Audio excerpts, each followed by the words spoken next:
Hello students, welcome back to my channel biology cell by Ruchi ma'am. आज मैं आपको 11th class का messages को भेजती है दूसरे आपके न्यूरॉन तक, वो पढ़ेंगे जिसे हम नर्व कंडक्शन कहते हैं।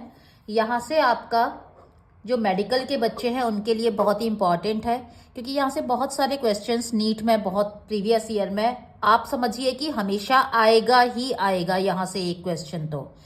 तो इसकी सभी बारीकियों को हम जानेंगे। इनफैक्ट आज का लेक्चर बोर्ड वाले बच्चों के लिए तो जैसा कि मैं हमेशा कहती हूँ, हमेशा इंपॉर्टेंट रहेगा ही, क्योंकि इससे आपको रीजन असर्शन, केस स्टडी और जितने भी एमसीक्यूज, जो ट्विस्टेड एमसीक्यूज हैं, वो आपको क्लैरिटी मिलेगी। स्पेशली रीजन असर्शन आप बहुत अच्छे से कर पाएंगे मेरा आज का लेक्चर लगाने के बाद। तो हम मेरे साथ एंड तक बने रहिएगा। और साथ ही जो बच्चे हमारा ग्रेजुएशन कर रहे हैं, बीएससी कर रहे हैं, उन लोगों के लिए भी मैं इतना शॉर्ट एंड सिंपल तरीके से ये नर्व कंडक्शन लेके आई हूं कि आपको कभी भी कंफ्यूजन नहीं होगा। तो चलिए फटाफट से शुरुआत करते हैं। हम शुरुआत करेंगे सबसे पहले ये कि जो हमारा एक नर्व है, न्यूरॉन है, जो न्यूरॉन की जो सेल है वो इलॉन्गेटेड होती है, क्योंकि उसमें मैसेजेस फ्लो करते हैं पूरी थ्रू आउट द बॉडी। आपकी में पूरा एक जाल बिछा हुआ है नर्वस सिस्टम का। इसका जो ये पार्ट है ये सेल बॉडी कहलाता है, और ये लंबा वाला पार्ट है ये एक्सॉन कहलाता है। तो आज हम जो पढ़ रहे हैं वो ये पढ़ रहे हैं कि स्टिमुलस हमारा आने के बाद एक्सॉन में किस तरह फ्लो करता है। ठीक, आगे की बात करेंगे। सबसे पहले तो मैं आपको ये बता देती हूँ कि ये जो हमारा एक्सॉन है बच्चों, इसकी जो मेम्ब्रेन है एक्सॉन की, एक्सोलेमा, तो इसके अंदर ये मैंने जैसे एक्सॉन बना दिया लंबा सा, इसके अंदर जो फ्लूइड है ये एक्सोप्लाज्म हो गया। ठीक है, जैसे कि न्यूरॉन एक सेल है ना, तो सेल के अंदर तो साइटोप्लाज्म रहेगा, तो इसके अंदर फ्लूइड है। अब ये जो बाहर है ये एक्स्ट्रा सेल्यूलर फ्लूइड है। ठीक है, बाहर का एनवायरमेंट है। तो इसके जब ये सेल में कोई भी स्टिमुलस नहीं होता है, मतलब ये रेस्टिंग स्टेज में है, कोई भी काम नहीं कर रही है, तब इसके जो ओरिजिनल इसकी सिचुएशन है वो सिचुएशन ऐसी होती है कि इसके बाहर पॉजिटिव चार्जेस का खूब सारा जमाव रहता है, मतलब बाहर पॉजिटिव चार्जेस ज़्यादा होते हैं। तो मैं ये बाहर बना देती हूँ पॉजिटिव पॉजिटिव। जब कोई काम नहीं कर रही है वो रेस्टिंग स्टेज कहेंगे। और इसके अंदर नेगेटिव चार्जेस का बाहुल्य रहता है, नेगेटिव चार्जेस की डोमिनेंस रहती है अंदर नेगेटिव चार्जेस। यानी कि नेगेटिव और पॉजिटिव होने की वजह से आपका एक, आप देख रहे हैं कि चार्जेस का डिफरेंस है, और जब चार्जेस का डिफरेंस होता है तो आपको हमेशा पता है कि हमेशा चीज़ें इक्विलिब्रियम की तरफ जाती हैं, ज्यादा से कम, कम से ज्यादा, ताकि वो इक्वल हो जाए, बट जाए, बराबर बराबर हो जाए। तो ये हमेशा कोशिश करेंगे चार्जेस फ्लो करने की।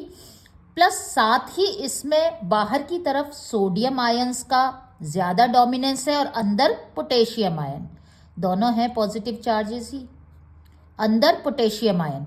तो एक तो पहला तो यहाँ पे जो डिफरेंस है वो है चार्जेस का, यानी कि इलेक्ट्रिकल ग्रेडियंस बनी हुई है। ग्रेडेशन, ग्रेडियंस का मतलब है डिफरेंस।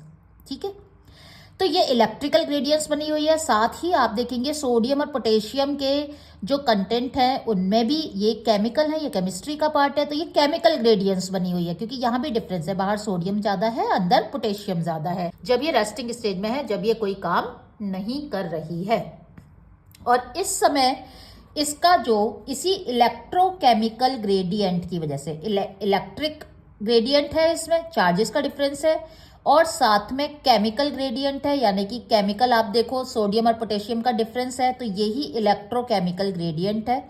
इसी इलेक्ट्रोकेमिकल ग्रेडियंट की वजह से मूवमेंट होता है, क्योंकि मैंने अभी अभी कहा कि चीजें इक्वलाइज करने की कोशिश की जाती है, न्यूट्रलिटी पे लाने की, कि बराबर बट जाए।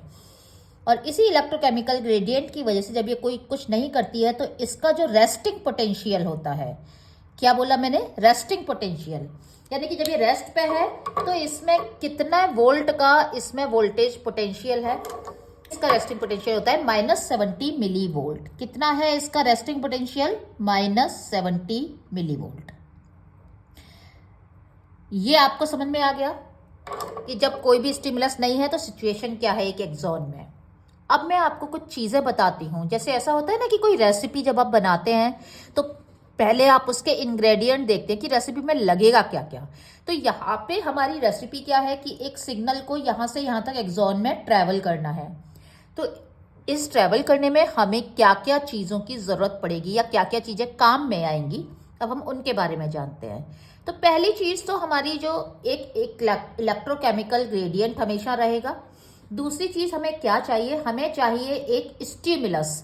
स्टिमुलस की डेफिनेशन आप सभी को 10th क्लास में ही मालूम है, एक एक्सटर्नल बाहर से ऐसा कोई जो रिस्पॉन्स जिसके लिए आपका जो सिस्टम है, नर्वस सिस्टम है, वो रिस्पॉन्ड करे, तो वो स्टिमुलस हो गया। लेकिन वो स्टिमुलस, यहाँ पे आप देखिए वर्ड मैंने स्ट्रॉन्ग स्टिमुलस लिख रखा है, यानी कि वो स्टिमुलस इतना स्ट्रॉन्ग होना चाहिए कि वो आपका इसको हिला दे, इसके रेस्टिंग पोटेंशियल को चेंज कर दे, डिस्टर्ब कर दे, इतना स्ट्रांग होना चाहिए। अब बात करते हैं कि यहाँ पे आपने आयंस का डिफरेंस है ना, केमिकल डिफरेंस है, सोडियम पोटेशियम, मैंने कहा चार्जेस का भी डिफरेंस है। तो ये जो है इसका मतलब ये हुआ कि भाई मेम्ब्रेन आप जानते हो ना, एक्सॉन की जो मेम्ब्रेन है, सेल, न्यूरॉन एक सेल है, सेल की मेम्ब्रेन कैसी होती है आपको पता है, सेल मेम्ब्रेन सेलेक्टिवली परमिएबल होती है। सेलेक्टिवली परमिएबल का मतलब है कि वो चीज़ों को सिलेक्शन करके ही डिसाइड करेगी कि इस वाली सेल के लिए डिसाइड खुद करेगी वो कि मुझे इसमें क्या ज़्यादा चाहिए, इसके साइटोप्लाज्म में क्या नहीं चाहिए, तो मैं बाहर डालूं अंदर डालूं, ठीक है, राइट। तो आपको ये भी पता है कि जब सेलेक्टिवली परमेबल जो मेम्ब्रेन है उसके अंदर मेम्ब्रेन, सेल मेम्ब्रेन की स्ट्रक्चर में लिपिड और प्रोटीन होते हैं, और प्रोटीन आपके चैनल का काम करते हैं, करियर का काम करते हैं। वो आसान कराते हैं, किसी भी चीज को पकड़ के लेके जाएंगे, अंदर के एनवायरमेंट से बाहर के एनवायरमेंट में छोड़ देंगे, सेल के बाहर, और बाहर से लाएंगे उसे अंदर। तो यानी कि आपने ये पढ़ा होगा 11th क्लास में, फैसिलिटेटेड डिफ्यूजन। एक तो अंदर और बाहर चीजें कैसे जा सकती हैं, फ्रीली डिफ्यूज होके, मतलब जिसपे कोई एटीपी खर्च नहीं हो रहा है, आराम से, सिर्फ एक्टिव और पैसिव दो तरह के होते हैं ना। तो अगर एटीपी खर्च होके कोई चीज जा रही है, एनर्जी लग रही है, तो वो एक्टिव डिफ्यूजन हो गया और एक्टिव ट्रांसपोर्ट हो गया। और अगर एटीपी खर्च नहीं हो रहा है और अपने आप ही चीजें अंदर बाहर जा रही हैं विदाउट एनर्जी की कॉस्ट पे, तो वो पैसिव आपका डिफ्यूजन हो गया। तो यहाँ पे क्या होता है, यहाँ से सारा खेल है वो ये आयंस का ही है, सोडियम पोटेशियम का डिसबैलेंस होगा, डिस्टर्बेंस होगा, यानी कि कुछ अंदर जा रहा है, कुछ बाहर जा रहा है, बाहर आ रहा है, ये हम अभी पढ़ेंगे। ये जाएगा किसके थ्रू, तो मेम्ब्रेन के अंदर आपको जो प्रोटीन मिलेंगे वो चैनल प्रोटीन्स कहलाएंगे। अब इसमें कितने तरह के प्रोटीन्स हैं आपके, ये मैं बता देती हूँ कितने तरह के चैनल प्रोटीन्स हैं। एक तो पहला होता है वोल्टेज गेटेड चैनल्स होते हैं कुछ। वोल्टेज गेटेड चैनल्स का मतलब है ऐसे प्रोटीन जो एक सर्टेन वोल्टेज पर ही मेम्ब्रेन के पोटेंशियल पर ही काम करेंगे। जब उनको उनका मनचाहा मेम्ब्रेन पोटेंशियल मिलेगा तब खुलेंगे, और मनचाहा नहीं मिलेगा तो वो बंद हो जाएंगे। जैसे कि आपका वोल्टेज गेटेड में दो इंपॉर्टेंटली हम डिस्कस करेंगे, तो मैं उनके बारे में थोड़ा सा बता देती हूँ। सोडियम वोल्टेज गेटेड मैंने यहाँ लिखा है NaV, ये 3 तरह से काम कर, इसकी 3 स्टेजेस में आपको मिलेगा। या तो ये ओपन होगा, खुला रहेगा, तो यानी कि ये सोडियम को ट्रांसपोर्ट कर पाएगा, या फिर ये इनएक्टिवेटेड स्टेज में होगा, तो तभी भी ये सोडियम को ट्रांसपोर्ट नहीं कर पाएगा, मीन्स ये इनएक्टिवेट हो गया है, अब ये एक्टिवेशन नहीं हुआ है इसका। अब ये एक्टिवेटेड स्टेज में मतलब ओपन है, inactivated, and then close stage में डीएक्टिवेटेड, यानी कि ये बिल्कुल ही डिस्ट्रॉय हो गया, ये अब बंद हो गया। तो यानी कि सोडियम वोल्टेज गेटेड जो चैनल है वो ओपन, इनएक्टिवेटेड और क्लोज 3 स्टेजेस में काम करेगा। इनके अलग अलग मेम्ब्रेन पोटेंशियल हैं, जो कि मैं यहाँ आपको इस ग्राफ के थ्रू आपको समझा दूंगी। सोडियम वोल्टेज गेटेड ये डेंड्राइट में एब्सेंट होते हैं। इस वोल्टेज गेटेड चैनल में दूसरी बारी आती है पोटेशियम वोल्टेज गेटेड की। पोटेशियम वोल्टेज गेटेड जो चैनल है, ये सोडियम वोल्टेज गेटेड चैनल थोड़ा फास्ट होते हैं काम में, ठीक है, ये बहुत एक्टिव और बहुत फास्ट है। जबकि जो पोटेशियम वोल्टेज चैनल है ये इसके मुकाबले बहुत ही सुस्त है और बहुत धीरे धीरे काम करता है। यानी कि ये इनकी सिर्फ 2 स्टेजेस मिलेंगी पोटेशियम वोल्टेज चैनल की, या तो ये ओपन होगा या फिर ये क्लोज होगा, ये इनएक्टिवेटेड स्टेज में नहीं मिलेगा। ये धीरे धीरे ही खुलेगा, खुलने में भी टाइम लगेंगे, और ये बंद होने में भी, बंद होते होते भी काफी टाइम लगा लेगा। ये चीज आपको याद रखनी है। ये ओपन होता है +30 या 40 मिली वोल्ट पे ओपन होने लग जाता है, और क्लोज होगा -90 तक मिली वोल्ट तक माइनस में होगा, तो ये क्लोज हो जाएगा। यहाँ भी मैंने इनके आपको मेम्ब्रेन पोटेंशियल लिख रखा है, आगे ग्राफ में और समझाऊंगी। तो ये तो हो गए वोल्टेज गेटेड चैनल्स। उसके बाद पंप सिस्टम भी काम करता है, जिसे हम सोडियम पोटेशियम पंप कहते हैं।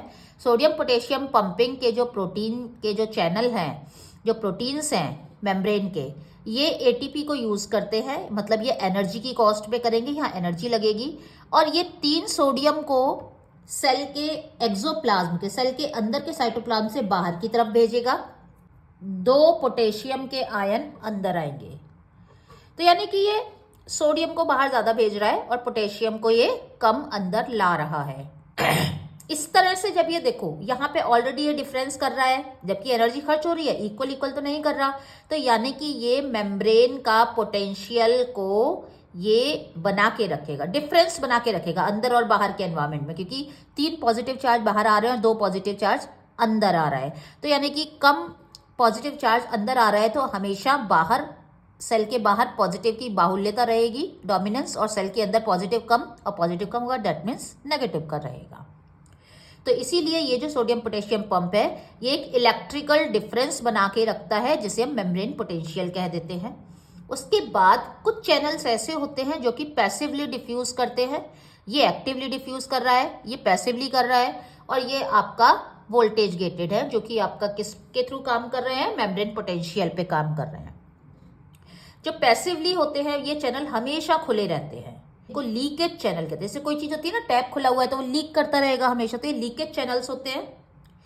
अब लीकेज चैनल में आपको यहाँ पे ये बात बहुत गौर करने वाली है, ये आप याद रखिएगा, आप दिमाग में बिठा लो इस बात को, कि जो सोडियम होता है, सोडियम आयन, उसके लिए जो मेम्ब्रेन है, वो ये जो एक्सोप्लाज्म है, एक्सॉन की जो मेम्ब्रेन है, या न्यूरॉन की मेम्ब्रेन कह दीजिए, न्यूरॉन की जो मेम्ब्रेन है, वो सोडियम के लिए ज्यादा फ्रेंडली नहीं है। मतलब ऐसा मान सकते हैं आप, समझने के लिए ऐसा समझ लो कि वो सोडियम को ज्यादा पसंद नहीं करती है। तो सोडियम के लिए वो पार्शियली परमिएबल है, इसीलिए कम सोडियम जो आपका है वो अंदर आ पाता है, अंदर सोडियम कम जा पाएगा। लेकिन जो पोटेशियम है उसके लिए सुपर परमिएबल है, मतलब उसको तो भाई साहब ऐसे खटाखट अंदर आने देगी ना। मतलब समझ लो कि लीकेज चैनल में पोटेशियम तो दोस्त है उसका, सोडियम उसका दोस्त नहीं है, तो वो उसके लिए सुपर परमिएबल है। और इसी वजह से जो पोटेशियम है वो बेचारा जल्दी जल्दी उसका लॉस हो जाता है, वो बाहर जल्दी जल्दी फटाफट फटाफट ज़्यादा जाएगा। तो ये लीकेज चैनल की खासियत हो गई। तो होप आपको तीनों चैनल प्रोटीन्स के बारे में पता चल गया, क्योंकि यही हमारे काम में आने वाले हैं।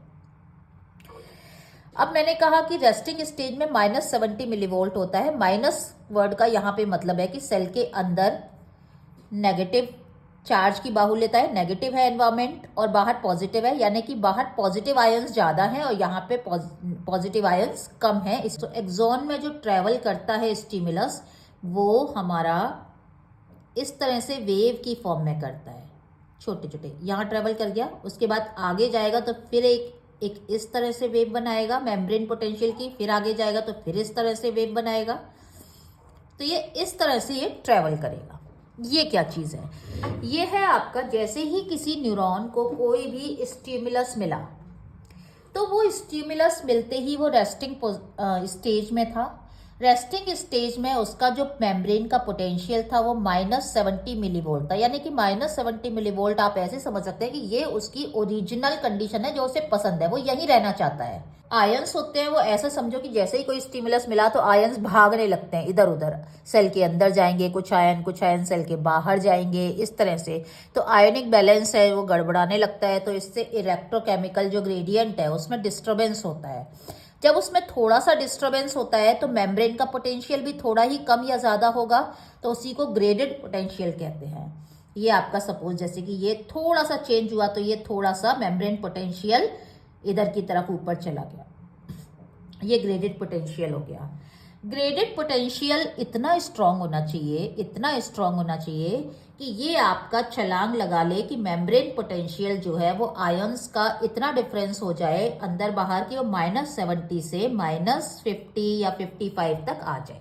ये मैंने एक छोटा सा बना के बताया है, ये ग्रेडेड पोटेंशियल, लेकिन इसमें इतनी ताकत नहीं थी कि ये इसके जो मेम्ब्रेन पोटेंशियल है उसको -55 तक ला दे।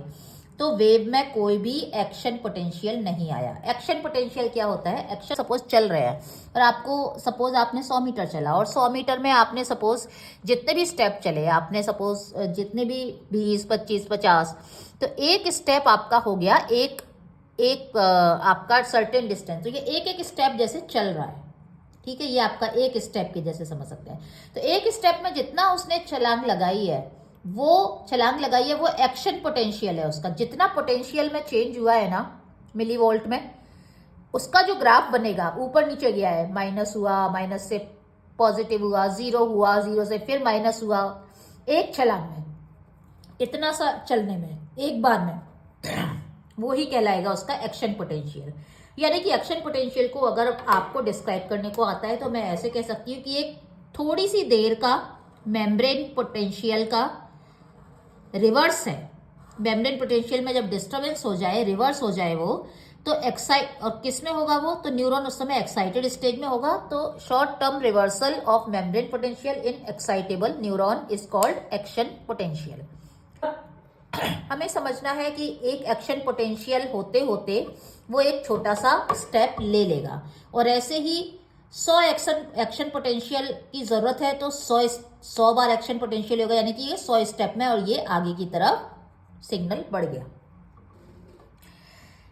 चलिए अब आगे बात करते हैं कि जब ये रेस्टिंग स्टेज में है तो हमारा, मैंने अभी भी बताया, आपका -70 मिलीवोल्ट था।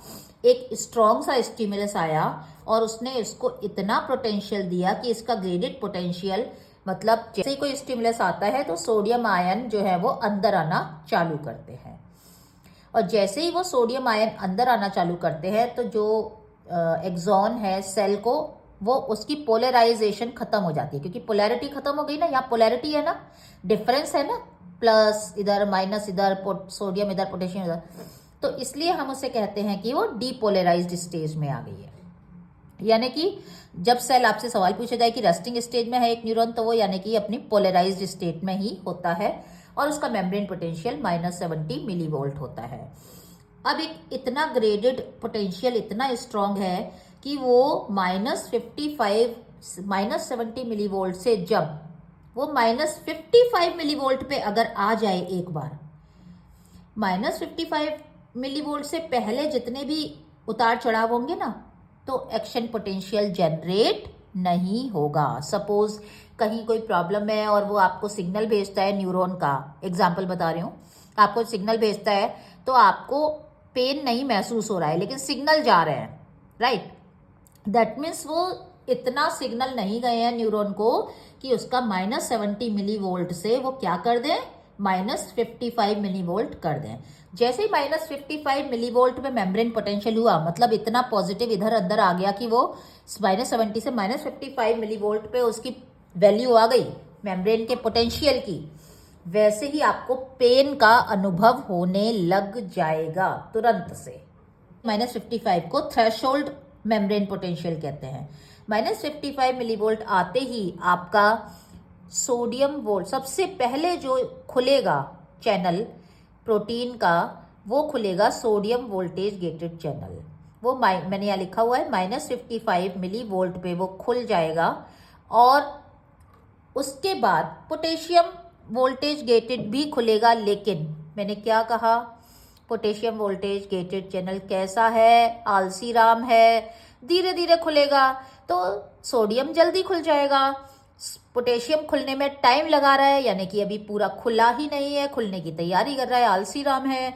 तो यानी कि सोडियम जैसे ही खुलेगा वैसे ही आपका पॉजिटिव चार्ज, मतलब सोडियम अंदर आना चालू करेंगे, और नेगेटिव चार्ज कम होगा, अंदर पॉजिटिव चार्ज आता जाएगा। तो ये बैलेंस होने की कोशिश करेंगे, और ये बैलेंस होते होते इसका मेम्ब्रेन पोटेंशियल -30, -10, 0 इस तरह से आ जाएगा, फिर +10 प्लस की तरफ बढ़ता जाएगा। जैसे ही मेम्ब्रेन पोटेंशियल आपका प्लस पे हुआ, तो ये जो मेम्ब्रेन पोटेंशियल का डिफरेंस है वो जैसे ही 0 पे आया, यानी कि ये इक्वल होने की कोशिश कर रहा है, तो इस स्टेज को हम कहेंगे डीपोलराइजेशन स्टेज। अब ये डीपोलराइजेशन में जैसे ही, अब अलग अलग स्टेजेस हैं डीपोलराइजेशन में भी, डीपोलराइजेशन में जैसे ही वो +10, 20 के आसपास, sodium inactivation gate also starts close at slow then opening of activation gate। तो यहाँ पे आपका धीरे धीरे इसका, अब यहाँ पे इसको सिग्नल मिलेगा कि ये इनएक्टिवेशन गेट बंद हो। ओके, अब ये इनएक्टिवेशन बंद होगा, लेकिन यहाँ पे क्या लिख रहा है, ये जो इनएक्टिवेशन गेट है ये ओपनिंग वाले गेट से कंपैरिजन में लेजी है, ये धीरे धीरे बंद होगा। तो यानी कि डीपोलराइजेशन की जो वेव है वो पॉजिटिव अभी भी, क्योंकि डीपोलराइजेशन में सोडियम चैनल पूरा खुल गया है, वोल्टेज गेटेड चैनल, तो सोडियम आए जा रहा है आए जा रहा है, और सोडियम आने की वजह से इसमें यहाँ पे पॉजिटिव चार्ज आया जा रहा है, तो इसकी वैल्यू कहाँ बढ़ती जा रही है, -55 से -30 -10 +10, और ये ऊपर बढ़ती जा रही है +10 +15 +20 के अराउंड में। इसका इनएक्टिवेशन गेट जो है वो, उसका इनएक्टिवेशन गेट है वो बंद होना चालू होगा, लेकिन वो बंद होते होते टाइम लगा लेगा, वो है धीरे बंद हो, वो स्लो राम है। किसकी तरह? पोटेशियम वोल्टेज गेटेड की तरह से। और याद रखो अभी पोटेशियम वोल्टेज गेटेड चैनल खुल, सोच रहा है खुलू खुलू खुलू, इतना आलसी है कि खुला ही नहीं है अभी तक, यहाँ तक +30 तक आ जाएगा तब तक। तो और साथ में ये सोडियम बंद होने लग रहा है, ये बंद होने की तैयारी कर रहा है, लेकिन अभी ये पूरा बंद नहीं हुआ है, तो सोडियम अंदर आता रहेगा, और इसीलिए ये शूट अप करता जाएगा, ये बढ़ता जाएगा, और ये पीक पे पहुंच जाएगा +40 के अराउंड, 30 +40 +35 मिलीवोल्ट। जब इतना हो जाएगा +35 +40 मिलीवोल्ट, तब जाके पोटेशियम वोल्टेज गेटेड खुला। तो मैंने येलो से पोटेशियम वोल्टेज गेटेड दिखाया है आपको, यहाँ पे ये ओपन है, ब्रॉड लाइन आपकी येलो कलर से जो दिख रही है, यहाँ तक पोटेशियम वोल्टेज गेटेड खुला हुआ है। ये जो ऑरेंज लाइन आप देख रहे हैं, यहाँ तक जो मैंने कहा था ना कि सोडियम इनएक्टिवेशन गेट है, वो बंद होना चालू हो रहा है, तो वो बंद होते होते होते होते सोचता है बंद हूँ, और यहाँ तक आते आते इतना टाइम लगा लेता है। इसकी पीक धीरे धीरे बंद होने लगता है, और ये ओपन से क्लोज हो जाएगा, और जब ये बंद हो जाएगा तो अब ये बिल्कुल बंद हो गया, तो अब यहाँ पे सोडियम कोई भी अंदर नहीं आ रहा है। और जब सोडियम अंदर नहीं आ रहा है तो कौन सा चालू है अब उसके अंदर चालू है आपका पोटेशियम वोल्टेज गेटेड चैनल, और एक्शन पोटेंशियल की जो पीक है वो +40 मिलीवोल्ट पे आ जाएगी आपका। और जब पोटेशियम वोल्टेज चैनल आलसी राम था, खुलते खुलते यहाँ पे खुला +40 मिलीवोल्ट पे, जब वो खुला तो पोटेशियम अब सेल के अंदर ज्यादा है बाहर की तुलना में, तो यानी कि ये जो पोटेशियम है वो कहाँ जाएगा, सेल के बाहर निकलना चालू होगा। और जब पोटेशियम सेल के बाहर जाना चालू होगा तो सोडियम आया सेल के अंदर, और पोटेशियम सेल के इनसाइड के एनवायरमेंट से बाहर जाने लग गया। क्यों? क्योंकि बहुत ज्यादा पॉजिटिव हो गया था ना इस केस में, अब डीपोलराइज्ड में ये सिचुएशन आ गई। अब ये सिचुएशन मैनेज कैसे हो? अब सोडियम तो इस पॉइंट पे आप देखिए ऑरेंज पे इनएक्टिवेशन गेट भी बंद हो गया सोडियम का, तो सोडियम तो 3 तरीके से काम कर रहा है, पहले ओपन स्टेज में आएगा, फिर इनएक्टिवेटेड स्टेज में आएगा, देन क्लोज स्टेज में आएगा। इनएक्टिवेटेड गेट जब क्लोज हो जाएंगे तो वो पूरी तरह क्लोज हो जाएगा, क्लोज ही रहेगा।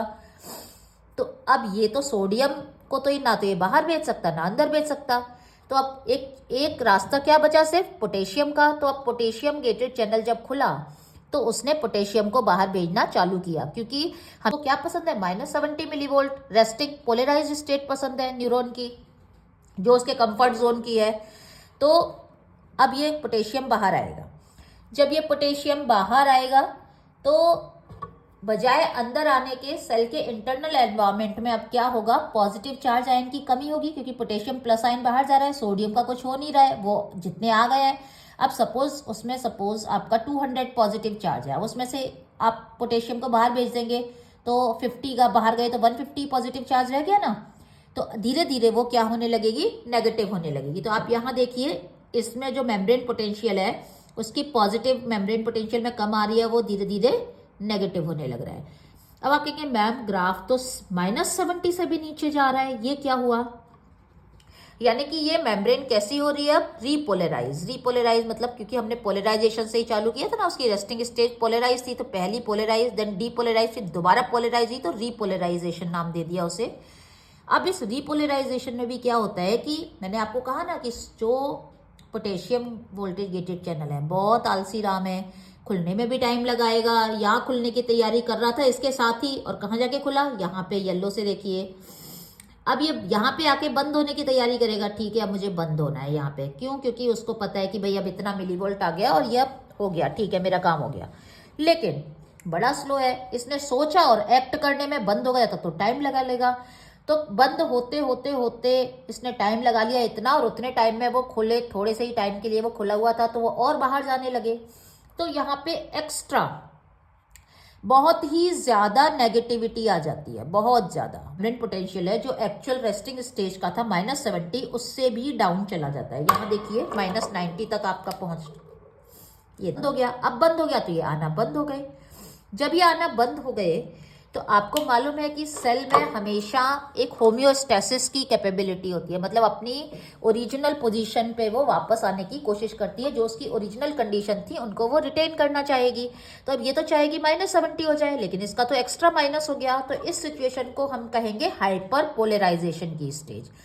अब ये हाइपर पोलराइजेशन से रेस्टिंग फेज में जाने के लिए क्या करना पड़ेगा, यहाँ पे इसको जरूरत पड़ेगी इन दोनों की, सोडियम पोटेशियम पंप की, जहां पे एनर्जी खर्च की जाएगी, मतलब एटीपी यूज होंगे और सोडियम पोटेशियम पंप वाला जो चैनल प्रोटीन है वो काम करेंगे। 3 सोडियम को बाहर भेजेंगे और अंदर लेके आएंगे 2 पोटेशियम को। अंदर किसको लाएंगे? 2 पोटेशियम को। तो यानी कि ये भी पॉजिटिव, ये भी पॉजिटिव, कैटायन है, एक ही सिंगल पॉजिटिव है दोनों पे, ठीक है। तो यानी कि एक पॉजिटिव आयन बाहर जा रहा है। तो यानी कि जब एक पॉजिटिव आयन बाहर जाएगा तो ये माइनस की वैल्यू है, ये थोड़ा कम होगी और ये -90 से दोबारा अपनी -70 की स्टेज पे आ जाएगा। तो हम इसको ऐसे दिखाएंगे और इस तरह से ये बाद में रीपोलराइजेशन की स्टेज आ जाएगी, और रीपोलराइजेशन के बाद एक हाइपर पोलराइजेशन की थोड़ी देर के लिए स्टेज आएगी और ये रेस्टिंग फेज में आ जाएगा। और साथ में अब इससे भी बात नहीं बनेगी, दोनों को जल्दी जल्दी काम करना पड़ेगा। तो साथ में लीकेज चैनल्स तो हमेशा लीक होते ही रहते हैं, सोडियम पोटेशियम आ ही रहा है, मैंने आपको शुरू में समझाया था। तो यानी कि इन दोनों की मदद से ये दोबारा हाइपर पोलराइजेशन से ये रेस्टिंग फेज में आ जाता है। तो बच्चों ये तो था आपका एक्शन पोटेंशियल का पूरा ग्राफ। और इस तरह से आपका मेम्ब्रेन में सपोज यहाँ पे यहाँ पे एक एक्शन पोटेंशियल की वेव आई, पे आपका नेगेटिव, यहाँ पॉजिटिव, रिवर्स हो गया और पूरा एक्शन पोटेंशियल जनरेट हो गया। उसके बाद देन अब तीसरी बार में ये हाइपर पोलराइज होके और ये इसने दोबारा से सोडियम पोटेशियम पंप के थ्रू और लीकेज चैनल्स के थ्रू अपने दोबारा से अपनी ओरिजिनल कंडीशन हासिल कर ली। और रेस्टिंग फेज में इतना सेगमेंट इसका फिर से पोलराइज स्टेज में रेस्टिंग फेज में आ गया। और ये जो स्टिमुलस है, अब ये स्टिमुलस कहाँ पहुंचा? आगे। और अब दोबारा से अब ऊपर आगे वाले में ये सिचुएशन आ गई, और अभी इससे आगे वाले पे अभी स्टिल कोई फर्क नहीं पड़ रहा है, ठीक है। इससे आगे वाला एज इट इज ही है। तो यानी कि ये वेव की तरह से ये एक एक्शन पोटेंशियल की वेव, एक एक्शन, ये इस तरह से आगे ट्रेवल करता जाएगा। बच्चों जो एक्शन पोटेंशियल होता है वो ऑल और नन फेज पे काम करता है, यानी कि या तो एक्शन पोटेंशियल होगा तो वो इतने ही मिलीवोल्ट ऐसे ही मेम्ब्रेन पोटेंशियल चेंज होगा। आप सोचे कि किन्हीं के लिए एक्शन पोटेंशियल थ्रेशोल्ड वैल्यू -55 है तो दूसरे के लिए +10 हो जाए, नहीं। और इतना ही टाइम और यही ब्रीफ पीरियड का उसका डिस्टर्बेंस रहेगा, उसके बाद वो रिवर्स हो जाएंगी। इस पे काम नहीं करता कि स्टिमुलस कितना तेज है तो एक्शन पोटेंशियल और +40 से आपका इसकी पीक वैल्यू है वो +70 पे आ गई, नहीं। फिर आप कहेंगे कि मैम ऐसा नहीं है, तो फिर आपको जितना भी स्टिमुलस मिले, चाहे स्ट्रॉन्ग स्टिमुलस मिले, चाहे हल्का सा मिले, माइल्ड स्टिमुलस मिले, चाहे एकदम तेज स्टिमुलस मिले, तो फिर अगर मैंने हल्की गर्म चीज़ को हाथ लगाया है तो मुझे कम जलन होगी, ज़्यादा गर्म चीज़ को तेज हाथ लगाया है तो मुझे ज़्यादा तेज जलन होगी और ब्लिस्टर क्यों पड़ेंगे, ठीक है। उसका रीज़न मैं बताती हूँ।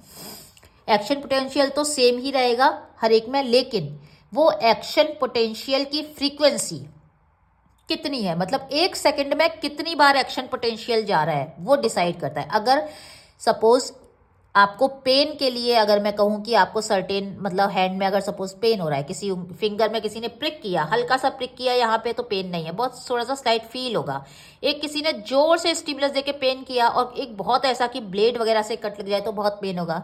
तो यानी कि ऐसे में जो आपको स्टिमुलस है वो एक्शन पोटेंशियल की फ्रीक्वेंसी को चेंज कर रहा है, यानी कि उसका 1 सेकंड में ये जो एक्शन पोटेंशियल की वेव्स है ना, ये बहुत ज़्यादा बनेगी, यानी कि ये बहुत जल्दी जल्दी ट्रैवल करेगा। तो 1 सेकंड में फटाफट ट्रैवल करेगा तो आपको ज़्यादा स्ट्रेंथ इंटेंसिटी से पेन होगा। Biology cell at the _SNPT पे जाइए, वहाँ पे मैंने आपकी बहुत अच्छी न्यूरोट्रांसमीटर्स और इनकी मैंने आपको बहुत प्यारी सी वीडियो बना रखी है, आपको हेल्प करेगा। मैं आपको डिस्क्रिप्शन में उसका लिंक भी भेज दूँगी। एक चीज़ और बता देती हूँ मैं कि एक क्वेश्चन कई बार आता है, रीजन और सेशन में आ भी सकता है कि भाई ऐसा क्या है कि एक एक्शन पोटेंशियल जो है वो हमेशा इसको ही फॉलो करेगा कि पहले वो थ्रेशोल्ड वैल्यू पे आएगी, पहले पोलराइज, फिर डीपोलराइज, फिर repolarise and hyperpolarised, and then वो रेस्टिंग फेज में आ जाएगी। ऐसा ही क्यों होगा? रीपोलराइज इसलिए बोला कि -70 के बाद ही -90 आएगा ना। तो बच्चों वो ऐसा इसलिए होता है कि एक एक्शन पोटेंशियल में ये सारी फेजेस इसलिए आपको देखने को मिलेंगी क्योंकि जो न्यूरो होते हैं, जब कोई स्टिमुलस आता है तो यहाँ न्यूरो जो केमिकल्स हैं वो इन चैनल्स को ओपन कर देते हैं। प्लस साथ में यहाँ पे देखिए मैंने क्या लिखा हुआ है, एक बार अगर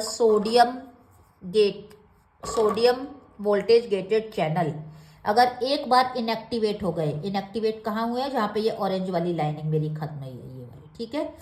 एक बार जब ये इनएक्टिवेट हो गए तो ये दोबारा नहीं खुलेंगे, तब तक नहीं खुलेंगे जब तक इनको -55 का इनको रेस्टिंग पोटेंशियल आने के बाद, -70 आने के बाद ही खुलेंगे, क्योंकि यहाँ पे ये इनएक्टिवेटेड गेट आपका क्लोज हो गया है ना।